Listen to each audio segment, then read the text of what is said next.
Tanya-tanya soal sejarah Waduk Tempuran, terus napa niku wisatane kalih apa hal-hal sing kaitan mistik Waduk Tempuran menawi Tempuran dibangun jadi tahun 1916 era Belanda, artinya peninggalan Belanda.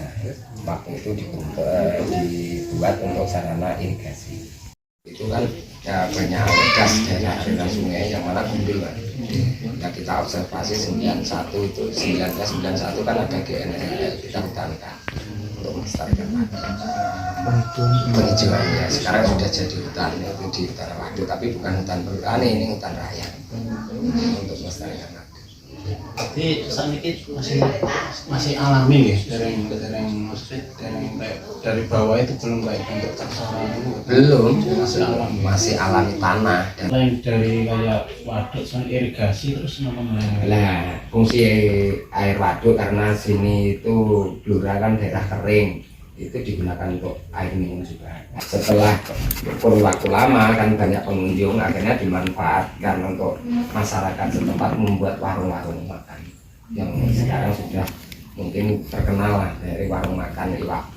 Pemerintah sendiri itu perhatiannya untuk Waduk Tempuran itu masih kurang. Ini pemerintah daerah ya kurang, masih kurang, sangat kurang. Karena apa? Sepanjang tahun yang mengusulkan justru dari desa ya. Untuk membangun irigasi kita yang mengusulkan. Padahal itu bukan kewenangan dari. Iya, sebenarnya justru dari dinas PUPR sini kan justru ini menekankan lah untuk Tempuran dibangun di salurannya, mergo di situ ada bumbunya biar salurannya sampai di daerah Wonosari, daerah Bacem, daerah Papawan sampai sana kan bisa. Itu kebetulan kemarin dari Kementerian PUPR kan juga ada program P3 TGHI dari 800 titik satu provinsi. Alhamdulillah kami mengerjakan mulai dari kelembagaan, hubungan kelembagaan sampai administrasi dan fisik nomor 1. Kita dapat apresiasi dari PUPR di provinsi. Tapi selain Waduk Tempuran sing kayak terkenal di Desa Tempuran sini itu apa kayak apa seni itu? Oh, nah seninya itu daerah Tempuran itu seninya mungkin dari Blora paling kondang dari grup ketoprak. Itu kita punya 2 grup ketoprak Mustika Budaya, dari grup campur sarinya punya 2, dari grup barongnya punya. Jadi desa yang kecil justru Tempuran itu terkenal seninya. Makanya potensi untuk membentuk wisata itu sebenarnya peluangnya banyak. Ini anak-anak kita garap untuk membuat ketoprak kecil aja 1 minggu sudah kelar, bisa kita tampilkan. Karena jiwa seninya sudah menjiwai. Lihat seni gitu, anak-anak kecil-kecil main barungan sudah bagus. Ada anak SD itu punya grup barungan juga bagus. Untuk menanggapi mitos-mitos tadi kayak ada ritual-ritual tertentu. Ada sini itu setiap Rebu Pon itu sasi Selo itu namanya sedekah bumi bersih desa. Rame ya, kalau sedekah bumi itu rame karena apa? Daerah wisata juga termasuk dari Jumat Legi itu kita punya hajatan yang namanya Mbah Lemu Peteng ya, situ cikal bakal yang Tempuran itu semua warga itu kumpul di situ untuk syukuran. Ya, jadi ada adat yang rutin Rebu Pon Selo dan Jumat Legi Suwo. Itu ada ritual rutin. Paling enggak kalau Rebu Pon itu kita membancai bumi. Tapi kalau Jumat Legi kita bersyukur kepada ahli waris bumi yang telah membangun. Jadi iki disyukuri bumi ini, iki disyukuri wong sing dhisik dadi pimpinan-pimpinan Tempuran. Karena apa? Dari potensi yang ada kalau tidak dirancang oleh pemimpin kan tidak mungkin jadi. Jadi alamnya ya disyukuri, ini sing ngerencanano ya disyukuri cikal bakal. Jadi kayak ritual itu tiap bulan atau per tahun? Tahun per tahun. Sekali. Saya masih mulai Monggo sepanjang saya tahu lah yang untuk putrinya, putri apa tadi? Yang ya mungkin putri naga ya. Di sini itu biasanya gitu ritualnya kan. Kemarin tapi itu pun dari orang yang kita gandeng untuk melihat itu. Mas Imam biasanya di YouTube Mas Imam itu kan ada ya. channel YouTube Iya, channel YouTube Mas Imam itu ada, nanti dilihat itu pernah mengadakan ritual di situ. Jadi pada akhirnya komunikasi dengan waktu, tapi sejak itu alhamdulillah dulu sering setiap penuhnya biasanya alhamdulillah mungkin ya yang namanya yakin tidak yakin ya, tapi ternyata ya alhamdulillah ya. Untuk safety-nya sendiri tuh gimana? Dalam wisata kita tetap mementingkan safety, kita pakai pelampung ya. Jadi harus membatasi jumlah muatan.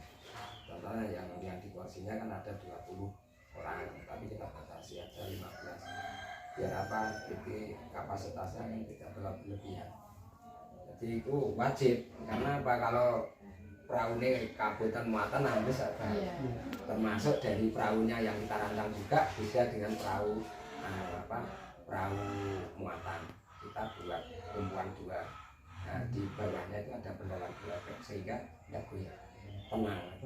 Nah, kalau perahu untuk angkutan kan gini bentuknya. Nah, itu enggak ini kita buat. Jadi sehingga tangkem besar.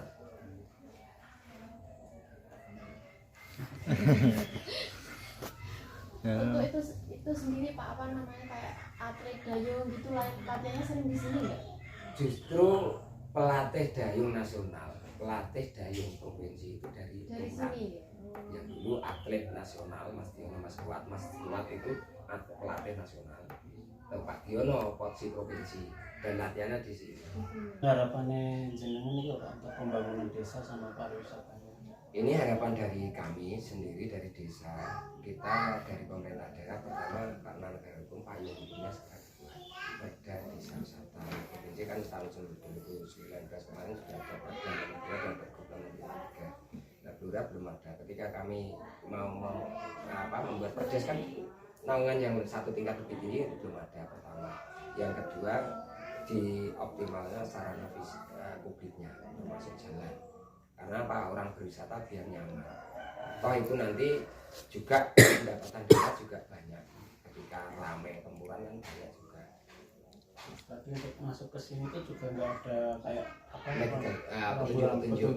Ya. Nah makanya karena kami tidak dapat apa-apa dari situ, pendapatan desa pun nol dari situ. Dari pajaknya ya ada dapat USB kono. Nek rumah makan ya silakan. Mau kita tidak dapat apa-apa dari situ ya. Nah, termasuk penjaga haji barang kan tidak ada. Nah, tapi terus kita membayarnya dari mana? Karena pendapatannya kita dikasih. Makanya harapan kami ketika ada pendapatan dari suatu daerah atau suatu desa, ya pembagian hasilnya gimana? Di desa ya ditinggali lah berapa persen untuk ini, karena pas secara dampak aja kita kemacetan ini suatu dampak. Yang kedua dari sampah pun ya dampak limbah. Nah kita kan juga perlu menangani itu juga. Yang ketiga bising, otomatis kalau ramai Sabtu Minggu lah itu salon kan banyak. Nah otomatis dari respek sosialnya terhadap masyarakat setempat apa kan harus ada lah. Jadi CSR ya cara mentereng ini kan